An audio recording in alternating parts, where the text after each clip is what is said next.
Hey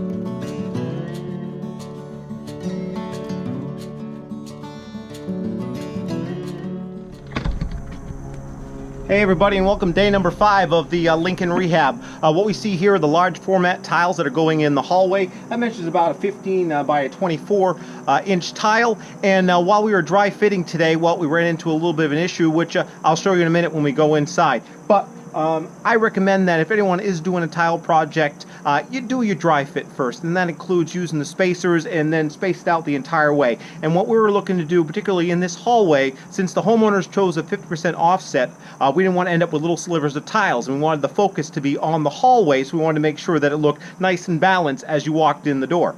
But as we were doing that, well, we ran into a little bit of problem. These are large format tiles, and our little hallway section here and a couple of other sections had little dips in them. And so when you're dealing with a really long tile like that, you don't really want to be going over too many dips. So we put some Quikrete self-leveling concrete down here, and this is a great little mix, and you just mix it up, follow the instructions, you pour it out, it finds its own level, and it filled in all of those bumps that we had. So now that we got the large format tiles, we're not going to have any pressure points in the middle, and this is going to be a lot easier. But it's going to take about 12 hours to cure, and then that means we're going to start putting the tiles in here tomorrow. But we got a whole bunch of them cut already, since we were doing the dry layout, and then since we weren't putting them down, we decided that we were going to grout inside the bathroom today.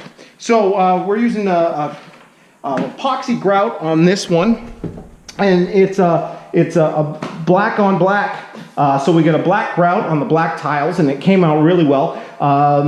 And the epoxy grout, which you can see a picture of right here, it's a 3-part system. I like to call it a 5-part system because it's got 2 cleaners on it, and this has gone through the final cleaning stage, which has really got that epoxy off. And epoxy grout is a little bit more money, but the great thing about it is it doesn't have to, you don't have to put any type of treatment on the grout lines. You don't have to waterproof them. You don't have any upkeep. And they're a lot harder than your usual. So if you're in a high traffic area, which is what this is going to be, it's going to be a bathroom and a laundry room. Well, now we've spent a little bit more money on the grout, but we're never going to have to worry about it, and we're never going to have to treat it again. So that's great little product there. Really happy about it. So then tomorrow is going to be tile time here in the hallway, and that's where we are, end of day number 5. So all of our little bits and pieces have come in here. We're in the living room now. And so we've got our new bathroom door over here. We've got our vanity that's come in. We've got our cabinet that's come in.